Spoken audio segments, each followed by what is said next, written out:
اینجا قتلگاه قائم مقام فراهانی یا موزه هنرهای ملی ایرانه.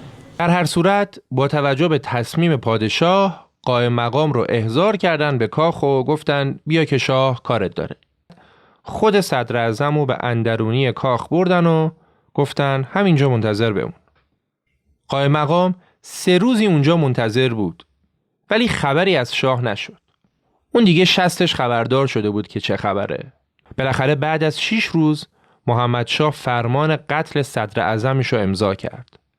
اول قرار شد قائم مقام رو با زهری که تو نوشیدنیش میریزن بکشن.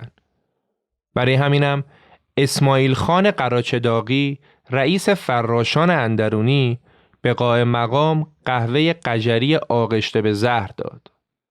ولی زهر اثر نکرد. بعد که دیدن زهر اثر نکرد 3 نفر از مامورای کاخ ریختن سرش و خفش کردن.